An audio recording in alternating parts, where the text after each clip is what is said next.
So we are in 1 Samuel again, our final study in 1 Samuel. And so we're in chapter 30 where we left off. 1 Samuel 30 verse 21 will be our starting place. And it's just hard to believe we come to the end of 1 Samuel. It didn't seem like that long we've been studying it, but it has been a few months, I'm sure. And we're also, as we come to the end of 1 Samuel, we're coming to the end of King Saul's reign. And we'll look, as we look at our study today, we're going to see actually kind of the rise and fall of two kings. We're going to see David is sort of rising as king. He's starting to come up as king, and we see Saul falling away. So we'll start with David then, as David is again moving into that position as king. He's not quite there yet, but he's on that trajectory. And just from review from last study, remember David had been staying in the land of the Philistines. They give him a city, the city Ziklag.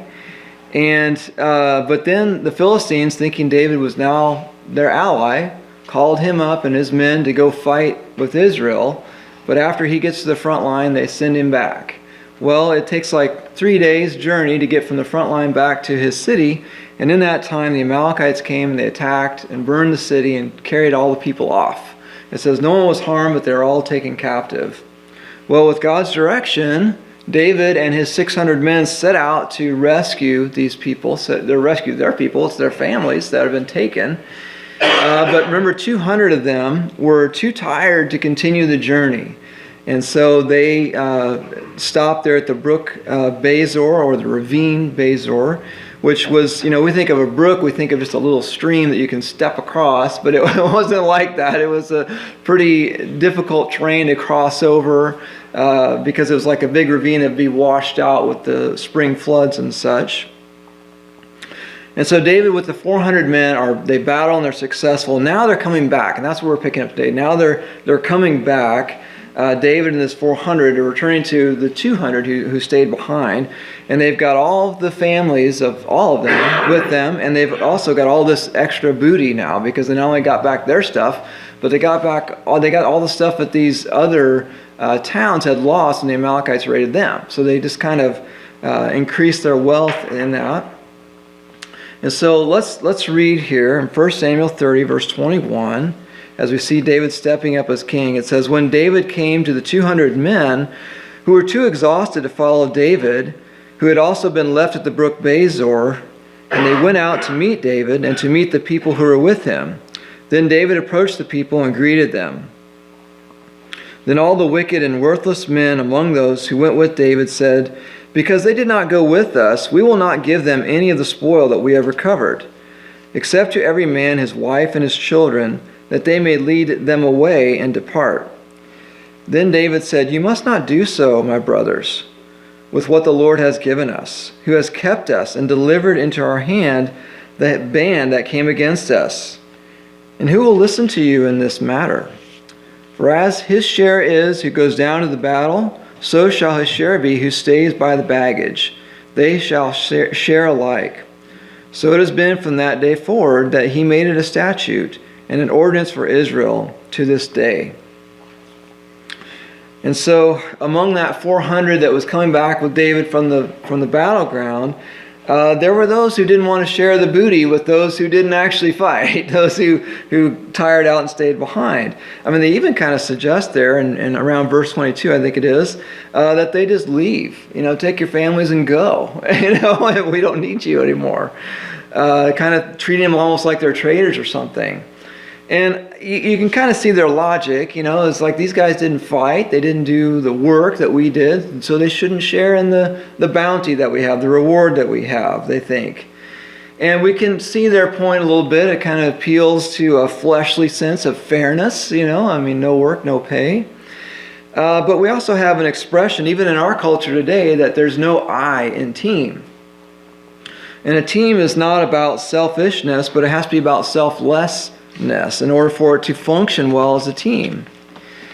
In 2004, we had a lesson in this from the USA men's Olympic basketball team, as this star-studded team finished with a bronze in the Olympics. And this was a really disappointing finish because these were all NBA stars playing on this team. I mean, the NBA is the premier basketball league in the world.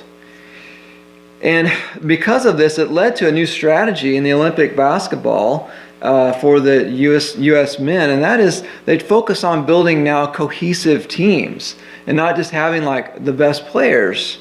It doesn't matter how good those individuals are if they can't function well as a team, if they can't play together. It takes a team to win a basketball game. And King David knew that in order to have a successful military, it was a team thing too. It was a team project. You couldn't have this dissension in the group. You can't build a strong military or a strong nation on selfishness like this, where people are, kicking people out and keeping the booty and all this kind of thing they wanted to do. Every member needs to be equally valued and appreciated. And it's not so much about what each role people do either. I mean, every role is important, is what David's saying. And that's true today too, in the church. We think about how it is in the church today. I mean, every member of the church, I'm thinking of the church worldwide, not just in this room, has a part to play. And every part is essential to the success of what God is doing in this world. Not everyone has the same roles. Not everyone has a role that others even see. There's a lot of people that are, occupying prayer closets and that sort of thing that are doing the heavy lifting of the ministry, in fact. But every piece leads to the victory of the whole is what happens. And that's why as Christians, when we see another Christian who is excelling in some way and having a ministry or a witness to the world in some way, we rejoice in that. We're not jealous of that. We rejoice that the Lord is having this greater impact through this servant of theirs. David was also perhaps reflecting this proverb in his decision here from Proverbs 20, verse 28. Proverb 20, verse 28 says, loyalty and truth preserve the king, and he upholds his throne by righteousness. And so, for David's throne to be secure as he's going to become king, loyalty and truth and righteousness are essential ingredients to that. That's what you want. Not this sort of dissension and people mistreating other people and all this kind of thing. There needs to be loyalty and truth and righteousness. And that's true, really today too. Anyone in leadership, those are the kind of traits you want to see in a group that you're over or in a group that you're leading. You certainly want to exude those traits yourself. But next we're going to see David as he's kind of rising up as king. We're going to see him reaching out as king. Let's read from 1 Samuel 30, verse 26. It says, Now when David came to Ziklag, he sent some of the spoil to the elders of Judah, to his friends, saying, Behold, a gift for you from the spoil of the enemies of the Lord, to those who were in Bethel, and to those who were in Ramoth of the Negev, and to those who were in Jadar, and to those who were in Aror, and to those who were in Siphmoth, and to those who were in Eshtemoa, and to those who were in Rakal, and to those who were in the cities of the Jerahmeelites, to those who were in the cities of the Kenites, and to those who were in Hormah, and to those who were in Borashan, and to those who were in Athek, and to those who were in Hebron, and to all the places where David himself and his men were accustomed to go. And so David, through all these various cities he's listed, that probably, sounds like alphabet soup as I'm saying it to you, because they're not real familiar to us. But as he's sharing with them, he's sharing the victory with more of Israel. He doesn't share with all of the nation, but he's sharing with really primarily focused in Judah. Because remember, the Amalekites had actually taken from some in Judah. We studied that last time too. When they were doing their raiding, they had actually gone through and taken some from peoples in Judah also. But David's not just sharing with those that were taken from in Judah. He's sharing kind of all over the hill country of Judah. He's sharing this wealth. And even some to the south in the Negev, it says, based on the locations mentioned. And so this was showing David's loyalty was still to his people, to Judah, which was the tribe he was from. And so he was showing his loyalty there. I mean, if David really was intending to live amongst the Philistines, and if he was, now an enemy of Israel, which we know he's not, but if he were, he wouldn't share the loot like this with them. He wouldn't send it back to them. He'd just keep it all himself.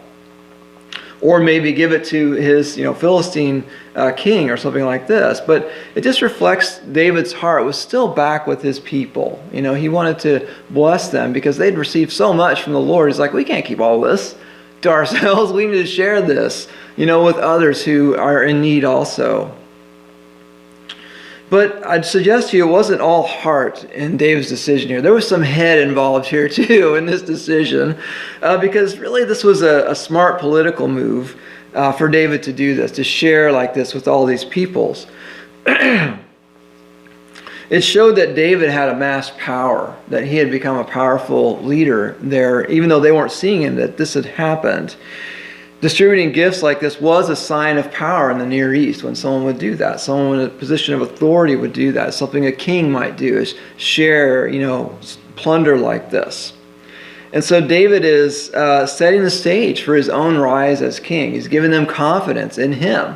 Look at all this plunder I've taken. I'm just going to share it all with you guys because I've got so much from, this military conquest. He's spreading some goodwill amongst the elders of Judah.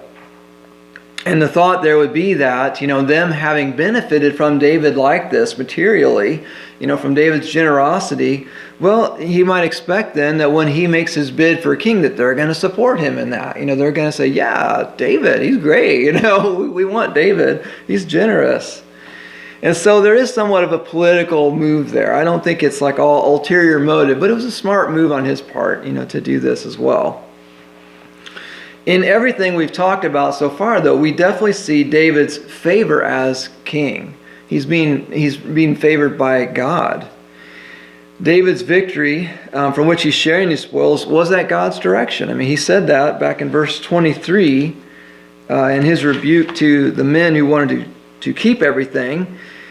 He said, how can we keep everything the Lord has given us? He says there in verse 23, it was the Lord that had given it to him. And we studied last time, earlier in chapter 30, how David had sought the Lord in all this before they went out after the Amalekites. And David obeyed the Lord in attacking them. And God is honoring David's faithfulness and David's obedience to him. He and his men, remember, were grossly outnumbered by this group. This group of Amalekites was a huge group. The number that escaped were 400, which was the size of David's army that attacked. So, that's the ones who escaped. We only speculate maybe there were 2,000 soldiers there because it took them a whole day to complete the battle. It was a long battle. But through that blessing, God now is paving the way for David to claim the throne. Through that plunder, David now passes on like this to Judah. And remember that, this idea of David being king wasn't a new one. God had anointed him back in chapter 16 for this role. He anointed him king way back then, as when God, said, you're going to be the next king. The Bible tells us in Proverbs 13:12, I think this verse will be familiar to you, Proverbs 13:12, that hope deferred makes the heart sick, but desire fulfilled is a tree of life. And, David's had that hope deferred for quite a while now. 10 years is a long time. God told him he was going to be king, and then now what happened? Just waiting and being chased by Saul and all this stuff.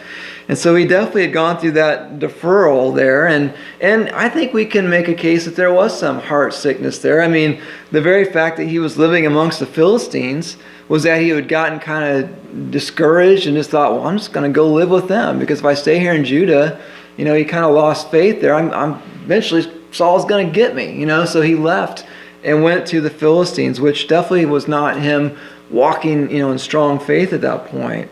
But now David is beginning to see this fulfilled, his rise to be the king. And maybe you can relate to David as I'm talking about this proverb. Maybe there's been a desire in your life that's been fulfilled. And it's in such a clear way that it's from the Lord. And we just can't help but rejoice. It's so awesome when that happens, when the Lord provides in that way. And it's something we've waited for, something we've prayed for. Or today you may find yourself waiting. And you're in that point where that hope is being deferred a little bit. But I just want to encourage you, like King David did, to hold on. Don't give up hope. Wait for God to move in your situation. I found in my life that, I never regret when I waited for the Lord to answer, a prayer concern I had. I never regret when I wait for that. The only time that we experience regret is when we try and find the answer for ourselves. We go on our own plan rather than staying with God and waiting for His plan, because God's plans are always better than ours. God's plans are perfect. And our plans, as good as they may be, are never perfect, because we're not perfect. And they always fall short of God's best for us. And so it's so wise for us to wait, for God's best, for God to bring it about in His time. So we're seeing David here. We're seeing him begin to step up into this role as king and kind of prepare the way. But there's one thing still in his way, and that's King Saul. But that's not going to be for long. King Saul will not be in his way for long. The battle we've been looking at, approaching for the last 2 studies we've been together, is now finally here. We've seen Israel and the Philistines lining up for battle. Israel is at Jezreel to the south, and the Philistines are at Shunem to the north, and there's this plain in between them. And Israel is actually, their camp is kind of in the mountains of Gilboa. We studied that before too. And we saw in previous studies how Saul's fear just overwhelmed him before this enormous Philistine army. We've seen this army is like thousands that are coming against him. And in his fear, he reached out to God, but God is not hearing. He's not hearing from God anymore. He turned away from God a long time ago, and so basically that phone's been hung up. And God's not answering him. And so his fear then drives him to the occult. And he goes to the woman at Endor. And she was a medium. And, Saul had actually been cleaning up Israel and putting to death, really, all these mediums and getting rid of them. And so against his own law, now he comes to her and asks her to bring up Samuel for him, the dead prophet, who this book is named after. And to the woman's shock and horror, Samuel actually shows up. It's a miracle of God that Samuel actually shows up. It's like, that's never happened before, nor will it ever happen again, but it happened there. God allowed it to happen. And Samuel had a prophecy for Saul, and he prophesied that Saul was going to be defeated that next day. And what we're going to see is that prophecy is going to take place, that Saul and his sons, from chapter 28, verse 19 is where that was prophesied, were going to die in this battle. And so let's read about the battle, beginning in chapter 31, because this battle, as we're going to see, goes terribly. Chapter 31, verse 1 says, Now the Philistines were fighting against Israel, and the men of Israel fled from before the Philistines and fell slain on Mount Gilboa. The Philistines overtook Saul and his sons, and the Philistines killed Jonathan and Abinadab and Malchishua, the sons of Saul. The battle went heavily against Saul, and the archers hit him, and he was badly wounded by the archers. Then Saul said to his armor-bearer, Draw your sword and pierce me through with it. Otherwise these uncircumcised will come and pierce me through and make sport of me. But his armor-bearer would not, for he was greatly afraid. So Saul took his sword and fell on it. When his armor-bearer saw that Saul was dead, he also fell on his sword and died with him. Thus Saul died with his 3 sons, his armor-bearer, and all his men on that day together. When the men of Israel who were on the other side of the valley, with those who were beyond the Jordan, saw that the men of Israel had fled, and that Saul and his sons were dead, they abandoned the cities and fled. Then the Philistines came and lived in them. And so Samuel's prediction of defeat, we see, is fulfilled here.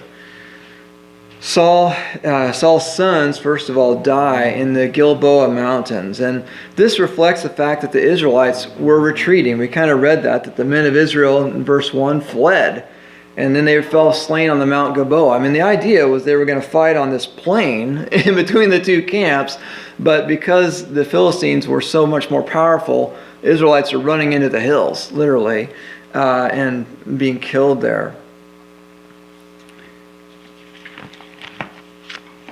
And so Saul's sons died in those mountains where the Philistines had pushed them. And remember that the Philistines were a mighty warring group as a nation. And one of the things that made them so impressive and so terrible to fight against was they had iron weapons before other people did. They had learned how to smelt iron and make these implements. And one of the things that they made were iron chariots. And so they had iron chariots. And to us today, we think about a chariot, we think, well, it's just a cart with some horses. I mean, what's the big deal about that?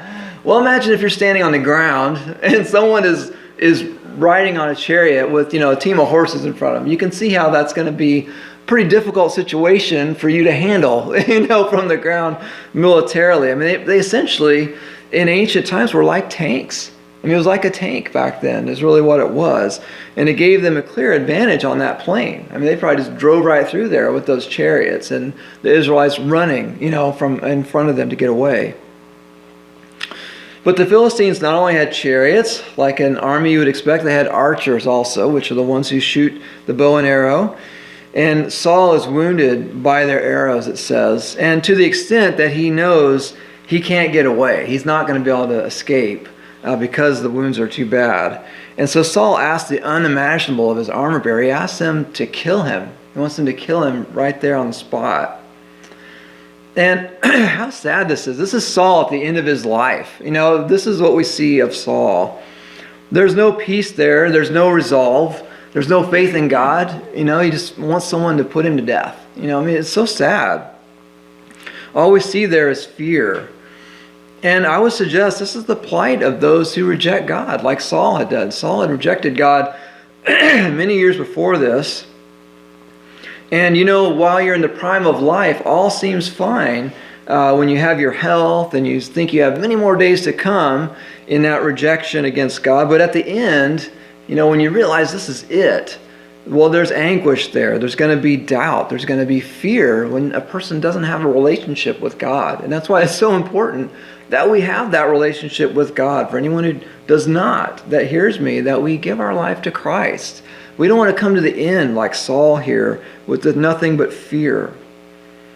Well, his armor bearer, is a godly man. He's not going to kill him. He refuses to kill Saul because to do so would be murder.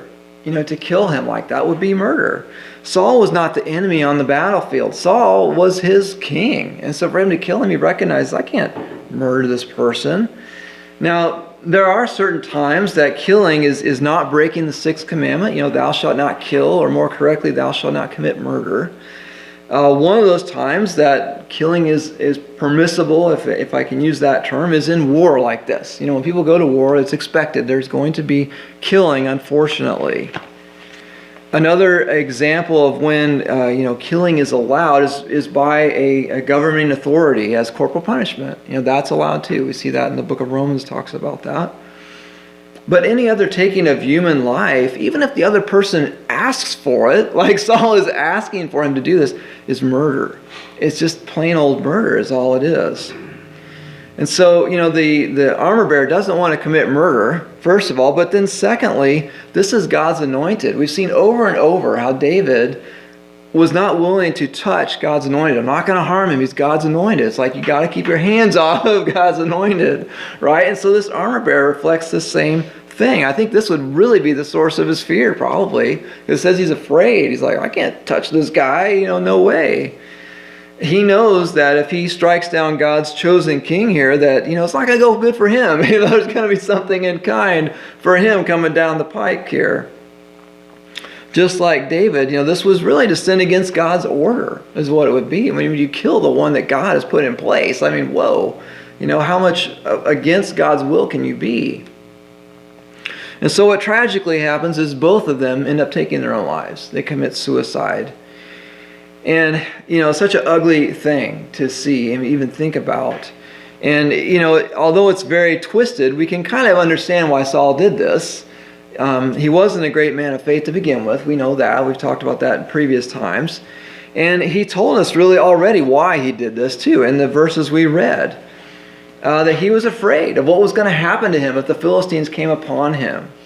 And in fact, there were real reasons to fear that. Because at that time, a fallen king would be made sport of. I mean, they weren't going to treat him nicely. It wasn't going to be one blow and it's over. They were going to really torture him. Kings, when they were caught, were often mutilated by the captor. You think about the story of Samson, when Samson was caught and how they put out his eyes. Well, that sort of thing is what they would do. They might cut off their thumbs and their big toes to make them have a crippling experience. They might, put a hook in their nose, so they can drag them around. They do all kinds of just terrible, awful things to a fallen king like this. But they wouldn't kill them. They kind of keep them alive as kind of like this pet. Let me show you. Here's the king of Israel over here. I've got an exhibit A in cell number 1 or whatever, to live a life of humiliation after that. I mean, it was like the ultimate attack against your enemy to make them live out the rest of their days like that. It was terrible. But why would the armor bearer follow suit? We understand why Saul didn't want to go through all that, but why would the armor bearer follow suit? Well, it doesn't really tell us why he did this. But clearly, he would not have done that if Saul had not done so first. I think it's safe to say. And so Saul, even in his last moments, rather than pointing to the truth of God, actually led this man in error. I mean, it's so sad. Right up to the end, Saul was just a terrible spiritual leader, really not a spiritual leader at all. And of course, suicide is something that never should be done. And so, this is a terrible thing any way you look at it. Verse 7 records then that with Saul and his sons dead, that the people that weren't even in the battle, the Israelites, were kind of looking on, said, we got to get out of Dodge. So they retreated far away so that they let those houses and that property that was nearby, there's like, you guys can have that, that's yours. The Philistines moved on in there and apparently stopped chasing at that point. Next, we're going to look, though, at Saul's shame as we read a little more in our verses today. From 1 Samuel 31, verse 8, it says, "It came about on the next day when the Philistines came to strip the slain, that they found Saul and his 3 sons fallen on Mount Gilboa. They cut off his head and stripped off his weapons and sent them throughout the land of the Philistines to carry the good news to the house of their idols and to the people. They put his weapons in the temple of Ashtaroth, and they fastened his body to the wall of Bethshan." And so Saul's shame here. I mean, Saul's body now and his weapons become a trophy for the Philistines. Particularly the head of an enemy was a prized trophy and was used to boast of military success, as barbaric as that is. And so his head and his armaments are paraded around the Philistine kingdom to, celebrate, that they had defeated the king of Israel. It's sort of this twisted pep rally that's going on here amongst the Philistines. And then the bodies were hung publicly. And this would be done both as a sign of disgrace, on the Israelites, and also a sign of terror. I mean, look at what we did to the king of Israel. And they were hung at Bethshan, which was a tall mound along a trade route that went into the Jordan Valley. So it was a very public place, and people could easily see it. You didn't have to search it out. It was on a main route where people would see it. And it's really this display of power by the Philistines. Look what we did. This is what we can do. Don't mess with us, basically, is the message you're supposed to take from that. And then Saul's armor is made as an offering to Ashtaroth. Now, the Philistines had many gods, like the other nations around Israel back then. And we studied, actually, from 1 Samuel 5, we studied Dagon. And this was that half man, half fish god that we studied that kept falling over in their temple there. He's kind of where we get the idea of a mermaid, especially his female counterpart, the goddess. Looks like we would think of as a mermaid. But Ashtoreth was the goddess of all things sensual and of war. Kind of an interesting combination there. Kind of god of both those things. And so this armor would have been given as an offering there. I mean, clearly they see it as, this goddess of war is why we were successful. And so we're making an offering to her with these armaments of Saul. And it reminds us a little bit of how, David, took Goliath's sword and ended up in the temple, at one time before he took it back. But the people of Jabesh Gilead, we haven't talked about them in a long time. They hear what's going on with Saul, and they're not content with this. Let's read a little more. Actually, we'll finish the verses in 1 Samuel. Verse 11. It says, "Now when the inhabitants of Jabesh Gilead heard what the Philistines had done to Saul, all the valiant men rose and walked all night and took the body of Saul and the bodies of his sons from the wall of Bethshan. And they came to Jabesh and burned them there. They took their bones and buried them under the tamarisk tree at Jabesh and fasted 7 days." And so this is really a tribute to Saul now, is what these men do, these brave men, because they engaged in really a risky recovery operation to get these bodies like this. This was a great risk to themselves. And why is Jabesh Gilead significant? Remember Jabesh Gilead, we studied about them back in chapter 11. Saul's first military victory was actually rescuing Jabesh Gilead, which had fallen under siege and all that. He came to their rescue. And so they haven't forgotten that. And now they're coming back to, they couldn't rescue Saul himself, but they can at least rescue his body from this disgrace, and his sons as well. And so to do this, do this recovery operation, they had to travel, we estimate, between 15 and 20 miles, which is a significant distance, on foot to get to Bethshan. And they had to go through enemy territory to get there. So this was a dangerous journey for them to make, and they even had to cross the Jordan River in that. And so this was no small trek that they made. And then once they got there, they had to get the bodies off the wall and then repeat that trek to go all the way back to their home in Jabesh there. And so this was a very risky thing for them to do. They could have been caught. It could have cost them their own lives, but they did it and were successful.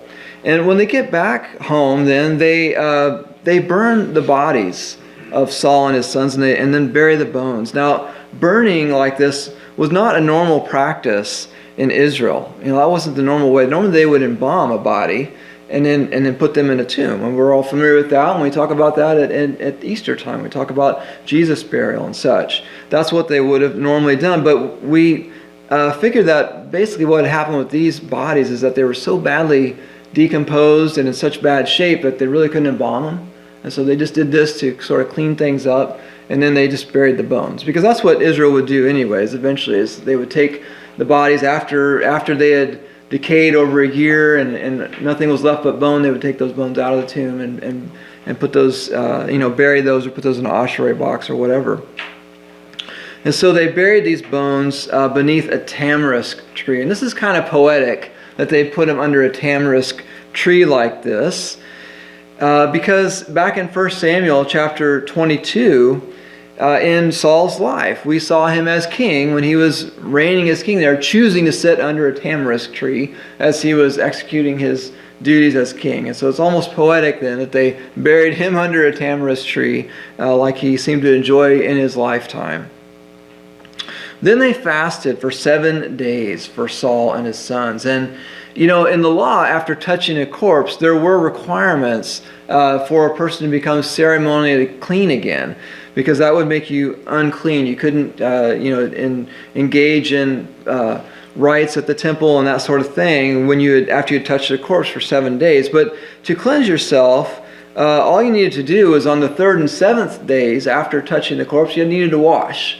And that's how you became clean. There wasn't anything else special you had to do. You certainly didn't have to fast like this for 7 days. That's a pretty long fast that they did. And so this fast is really a touching thing. I mean, these men, and we get the feeling that more than just these men, did this out of respect for Saul. And really it was a time of mourning for them, that they were mourning for his death and the death of his sons. And so thus was the end of Saul's reign. Saul's reign as king came to a bloody end, a pretty horrible end. And it was the end of his family. None of them were going to sit on the throne either. Now, there was a descendant, we'll find out later, that's still out there, but they would never rule again. But there's kind of a detail that we've skipped over so far as we've gone through these verses, and that is, it's kind of disturbing to us that, godly Jonathan gets caught up in all of this. Jonathan is mixed up in this battle and dies there. And that kind of raises a question in our minds. I mean, how can this happen? How can this righteous man fall like this with the sinful? I mean, every picture we see of Jonathan in 1 Samuel is just amazing. I mean, everyone wants Jonathan as their friend. He's brave, he's loyal. I mean, he shows all signs of godliness in this man. That's all we see coming out of him. And so how could he be cut down like this? He's fighting for, admittedly his wicked father, but he's also fighting for his nation. I mean, how could this happen to him? And, the Bible doesn't promise that the righteous will be shielded from difficulty and even death. And that's what's happened to Jonathan, isn't it? He wasn't shielded from it. He experienced it too. We don't have to think too hard to find other such examples in the Bible of godly people that went through some terrible things. We think about the prophets in the Old Testament, so many of which who were martyred as a result of their ministry. You're trying to minister to these people, and they put you to death. I mean, that's terrible. And yet that happens so many times. You think about the apostles in the New Testament. All of them were abused, and all but one were martyred as well. And these were, God's chosen instruments. These were God's people that he was using. And so bad things can and do sometimes happen to God's people. It's just a fact of life that we have to accept in this world. It's a fallen world, and we're not always spared from the results of that, the consequences of that. The Bible does promise, though, that even in these things, God works for our good. We're all familiar probably with Romans 8:28 that says that God causes all things to work together for good to those who love God, to those who are called according to his purpose. And so he does work those things for good. The problem is that we tend to think that good is always going to be in this life. We always think that there's always going to be, a silver lining in this life. And that's what that good means. I mean, this is what we know. This is where we live. We live in this world. We haven't lived in heaven yet, although all of us as believers will live in heaven someday. But if you think about it, coming home to the Lord is the ultimate good we're looking for. I mean, that is the ultimate good that we all hoping for and expecting or looking forward to someday. And so sometimes this good is accomplished in ugly ways. I mean, that's what happened to Jonathan. It was accomplished in a very ugly way, a way that we would have never predicted. On a bloody battlefield, he stepped into eternity. In any case, even though these things are very difficult for us to grapple with, we can always trust that our Father knows best, and that he's always just and good in what he does, even when we don't understand why things are happening the way they are. Let's close in with the word of prayer. Lord God, we thank you that you are the faithful one, that we can always trust what you're doing, even when it's confusing to us, even when it's not what we would like. We can always trust in you, and help us to do that, Lord. We need your power to really trust you and have faith in you, God, on the good days and on the bad days. And we just thank you that we can trust you like that. And we thank you for 1 Samuel. We thank you for the way you've spoken to us through this book of the Bible. Such an awesome book, and we've just enjoyed it so much. And we just ask, Lord, for your guidance over our lives this day and this week. We want our lives to make a difference for eternity, and we know that's only possible by your Spirit. And so we pray your Spirit's working in and through us this week. In Jesus' name, amen.